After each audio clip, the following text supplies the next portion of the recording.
নমস্কার বন্ধুরা, টুলটুল চ্যাটার্জি চ্যানেলে সকল ফ্রেন্ডসকে ওয়েলকাম জানাচ্ছি। আজকে আবার নতুন একটি রেসিপি নিয়ে চলে এসেছি আপনাদের সঙ্গে। সেই রেসিপিটি শেয়ার করব বলে আজকে যে রেসিপিটি শেয়ার করতে যাচ্ছি আপনাদের সকলের সঙ্গে, সেই রেসিপিটির নাম হচ্ছে মতিচুর লাড্ডু।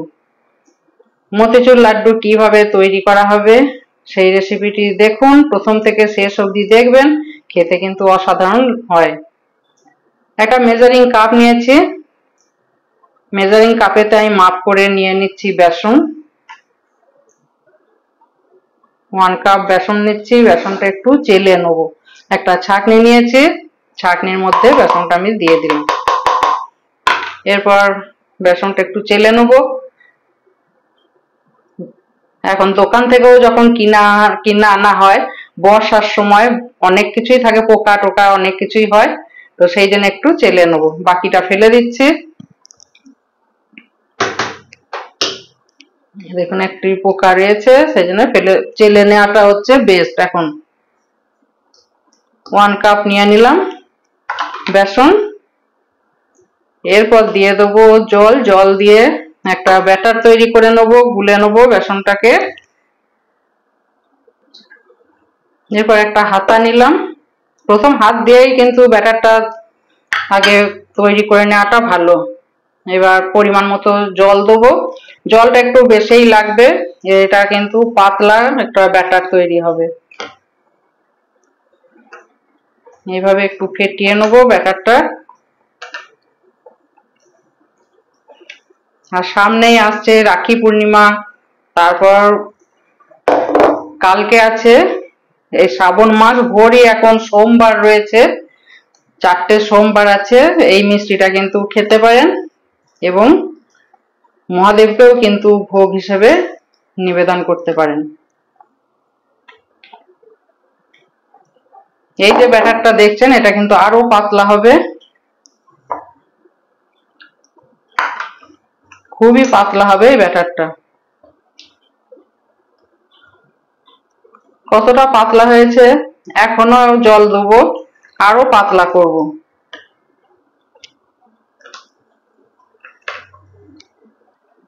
আমার বেসনটা ফেটানো হয়ে গেছে, একটা ব্যাটার তৈরি করা হয়ে গেছে। ব্যাটারটা হয়েছে দেখুন, খুবই পাতলা আছে। এইভাবে যদি টানা হচ্ছে তাহলে কিন্তু দেখে বুঝতেই পারছেন ব্যাটারটা কেমন হয়েছে। এদিকে কড়াই বসিয়ে দিয়েছি, কড়াইটা বসিয়ে দিয়ে পাত্রে দেওয়া আছে। ততক্ষণে কি করব, ব্যাটারটা কিন্তু আমি প্যাকেটের মধ্যে ভরবো। একটা প্যাকেট নিয়েছি, এটা অবশ্য পোস্ত আনা হয়েছিল। আপনারা নুনের প্যাকেট, দুধের প্যাকেট, যে কোনো একটা প্যাকেট নিতে পারেন। সেই প্যাকেটের মধ্যে কিন্তু এই ব্যাটারটা ভরে দেবেন।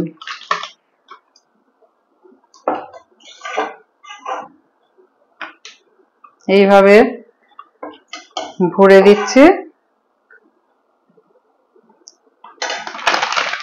এরপরে আমি মুখটাকে একটু গার্ডার দিয়ে আটকে দিচ্ছি, তাহলে উপর দিকে এটা পড়ে যাবে না ব্যাটারটা। এই একটা প্যাকেটে ভরে রাখলাম। এরপর আর একটা আমি পাইপিং ব্যাগ নিচ্ছি। এইখানটা আমার একটু কাটা আছে, কেটে রেখেছিলাম, আগে একদিন করেছিলাম, তো কাটা আছে, সেই জন্য এখন আপাতত গার্ডার দিয়ে এইখানটা আটকে দিলাম।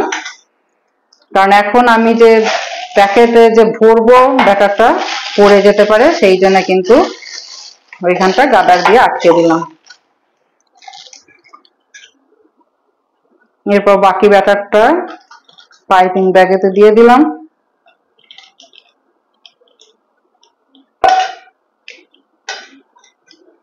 কড়াইটা আমার গরম হয়ে গেছে। কড়াইয়ের মধ্যে আমি দিয়ে দেবো রিফাইন্ড অয়েল। কিছুটা পরিমাণ রিফাইন্ড অয়েল দেবো। যে মিহিদানার মতো, মিহিদানা যেগুলো হয় দোকান থেকে আমরা কিনে আনি, সেই মিহিদানার মতোই টোপ টোপ করে তেলের মধ্যে দেবো। আগে মিহিদানাটা তৈরি করে নেবো, তারপর তো মতিচুর লাড্ডু তো তৈরি হবে। মিহিদানাটা ভাজার জন্য কিন্তু রিফাইন্ড অয়েল দিতে হবে। কিছুটা পরিমাণ আমি তেল দিয়ে দিলাম। বাকি যে ব্যাটারটা ছিল সেটাও কিন্তু পাইপিং ব্যাগে আমি দিয়ে দিলাম। এরপর একটা গার্ডার নিয়েছি, গার্ডার দিয়ে মুখটাকে একটু আটকে দিচ্ছি। এইভাবে পুরো গার্ডার দিয়ে আটকে দিলাম। এরপরে এই মুখটা সামান্য একটু কাটতে হবে, আর পিছনে যে একটা একটু বাড়ানো যেটা থাকে সেখানটাও কিন্তু শিরার মতো যেটা থাকে এটা কেটে বাদ দিয়ে দিয়েছি। এরপর সামান্য একটু এটা কেটে নেব, খুব ছোট্ট করে, যেহেতু মিহিদানা হবে তো খুব ছোট্ট করে এটা কাটতে হবে।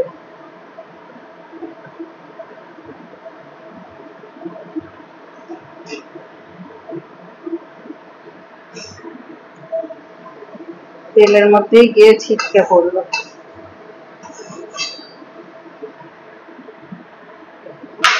এরপর দেখি তেলটা হয়েছে কিনা।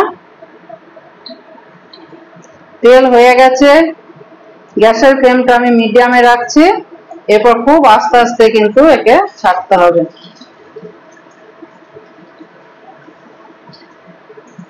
এইভাবে হাতটা ঘুরিয়ে ঘুরিয়ে কিন্তু ছাড়তে হবে।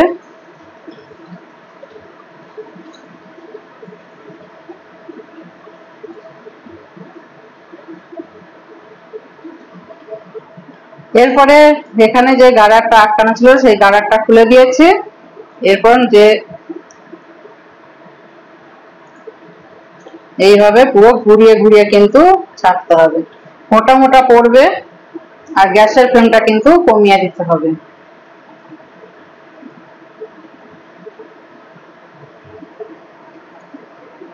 যেগুলো আগে দিয়েছি সেগুলো হয়ে গেছে। এভাবে ছেঁকে ছেঁকে তুলে নেবো আর দিতে থাকবো। একটু ধৈর্য ধরে করতে হবে। এভাবে আস্তে আস্তে হাতটা নামিয়ে টপ টপ করে দিতে হবে তেলের মধ্যে। খুব সুন্দর হয়, খেতেও কিন্তু টেস্ট হয়। যখন খুশি বাড়িতে তৈরি করে নেবেন, দোকান থেকে আর কিনে আনার দরকার নেই।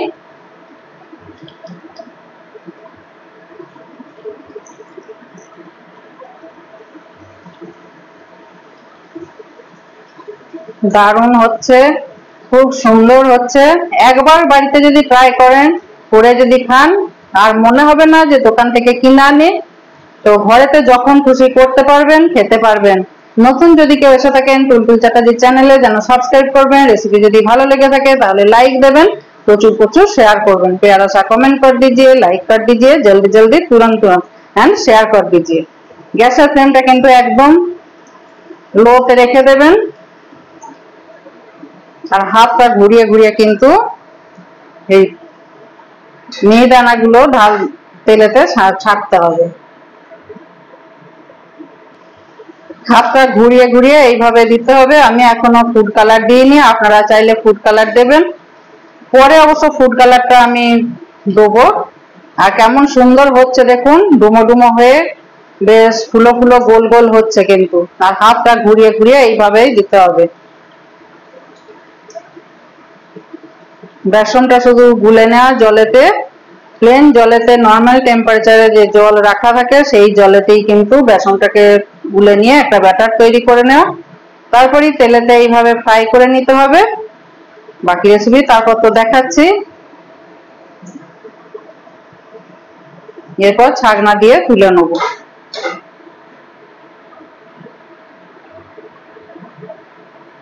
এইভাবে ছাকনিটা দিয়ে সব একসঙ্গে তুলে নিতে হবে। তেলটা প্রথমেতে ভালো করে নিতে হবে, গরম করে নিতে হবে তেলটা প্রথমে। তাহলে কিন্তু যখনই এইভাবে দেওয়া হবে তখন কিন্তু নিচে থেকে উপরেতে উঠে চলে আসবে, ভেসে আসবে। আর তেলটা যদি ঠিকঠাক না হয় তখন কিন্তু নিচেতে কিন্তু ধরে যাবে, লেগে যাবে।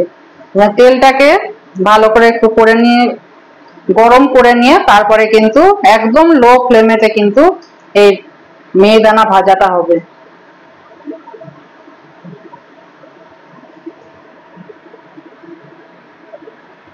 কত সুন্দর হচ্ছে দেখুন।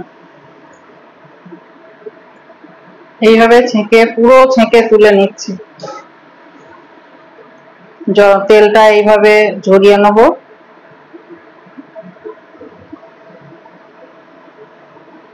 দেখুন কত সুন্দর হয়েছে, ছোট্ট ছোট্ট বেশ মিহিদানা এরকম হয় না দোকানে, সেম জিনিস বাড়িতে তৈরি হয়ে যাচ্ছে। এইভাবে এবার দিয়ে দিচ্ছি, আবার একটু বাড়িয়ে দিলাম গ্যাসের ফ্লেমটা।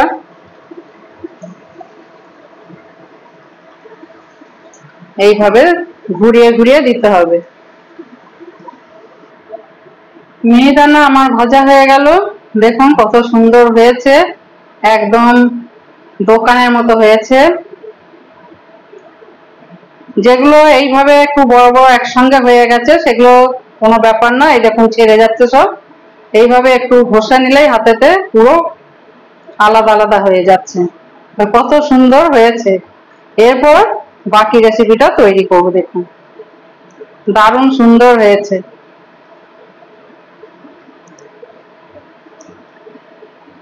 পুরো মিহিদানা ভাজা হয়ে গেছে।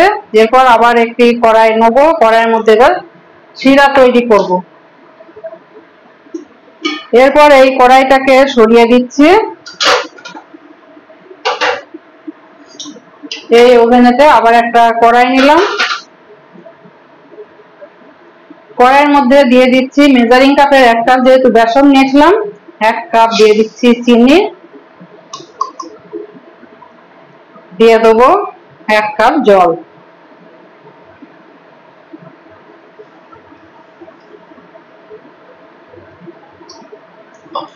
এক কাপ জল দিয়ে দিলাম। এরপর গ্যাসটা আমি অন করে দিচ্ছি, এতক্ষণ কিন্তু গ্যাস আমি অন করিনি, এবার গ্যাসটা জ্বেলে দিয়েছি।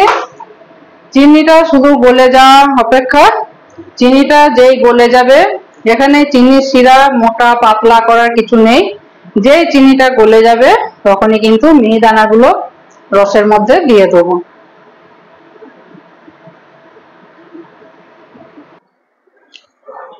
চিনির শিরা তৈরি হয়ে গেছে, চিনিগুলো গলে গেছে, এর মধ্যে দিয়ে দেবো এবার মিহিদানাগুলো। কেমন সুন্দর, আবারও বলছি দেখুন কত সুন্দর ঝরঝরে হয়েছে মিহিদানাগুলো। এরপর মিহিদানাগুলো রসের মধ্যে দিয়ে দিলাম, পুরো মিহিদানাটা।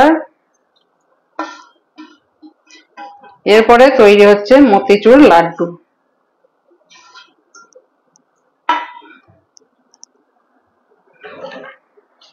এরপর ভালো করে নেড়ে নেবো আর একটু ফুটিয়ে নেবো।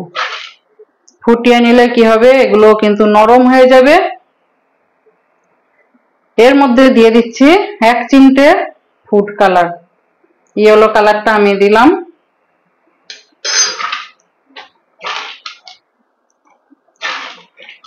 এইভাবে ভালো করে নেড়ে নেবো সব। এর মধ্যে দিয়ে দিচ্ছি গাওয়া ঘি, তাহলে খুব সুন্দর কিন্তু গন্ধটা আসবে, বেরোবে। 1 চামচ দিয়ে দিলাম, টিস্পুন দিয়েছি অবশ্য গাওয়া ঘি।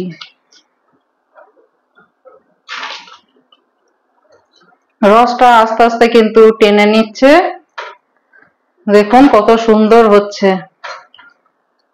আস্তে আস্তে রসটা কিন্তু পুরো মিহিদানাতে টেনে নিচ্ছে।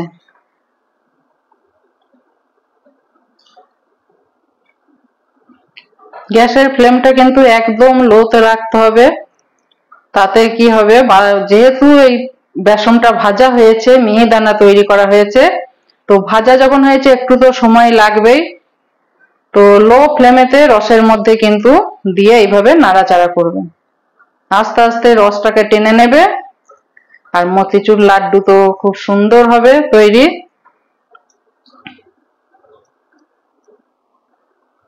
চিনির শিরাটা একবারেই টেনে নিয়েছে দেখুন। এরপর দিয়ে দেবো কিছু ড্রাই ফ্রুটস।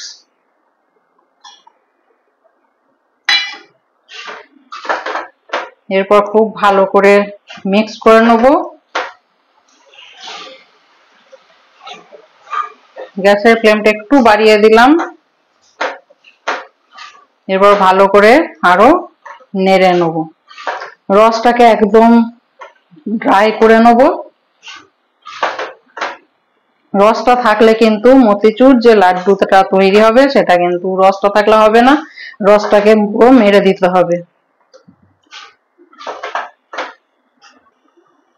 আর একটু ঘি দিয়ে দিই।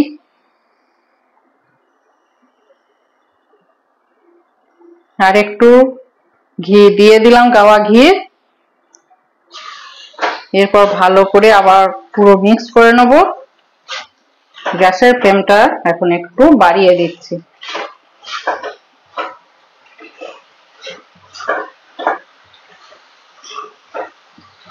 এরপর আমি গ্যাসটা অফ করে দিচ্ছি। এই যে রসটা রয়েছে এটা কিন্তু ঠান্ডা হয়ে গেলেই টেনে যাবে বাকি রসটা। আমি একটা থালাতে ঢেলে নিয়েছি। কতটা ঝরঝরে হয়েছে দেখুন, কত সুন্দর হয়েছে। মিহিদানাগুলো কত সুন্দর হয়েছে দেখুন। এরপর মতিচুর লাড্ডুটা তৈরি হবে। হালকা গরম থাকবে, একটু ঠান্ডা করতে দিয়েছিলাম তো এক হাতেই কিন্তু পাকাতে হবে নাড়ুটা। আর হালকা গরম থাকবে। একটা প্লেট নিয়েছি, প্লেটের মধ্যে রেখে দিচ্ছি। কত সুন্দর হচ্ছে দেখুন, খেতে কিন্তু দারুণ লাগে। সামনে রাখি পূর্ণিমা আছে, আবার শ্রাবণ মাসের সোমবার আছে। দোকান থেকে না কিনে যদি এইভাবে ঘরেতে লাড্ডু তৈরি করে নেন কত সুন্দর হবে। আপনারা যেমন শেপ দেবেন তেমন শেপ হবে, ছোট বড় মাঝারি, যে যেমন পারবেন সেই মতো শেপ দেবেন। কত সুন্দর হচ্ছে দেখুন, একদম গোল।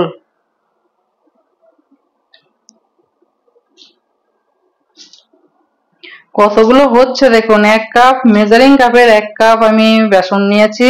সেই বেসনে কিন্তু কতগুলো লাড্ডু, মানে নাড়ু, মতিচুর লাড্ডু। এটা লাড্ডু নাড়ু যেটা বলবেন। নাড়ু অবশ্য নারকেলের নাড়ুকেই নাড়ু বলা হয়, আর এটা লাড্ডু, মতিচুর লাড্ডু। তো কতগুলো হচ্ছে দেখুন, অনেকগুলো কিন্তু হবে, বেশ ভালো মতো খাওয়া যাবে।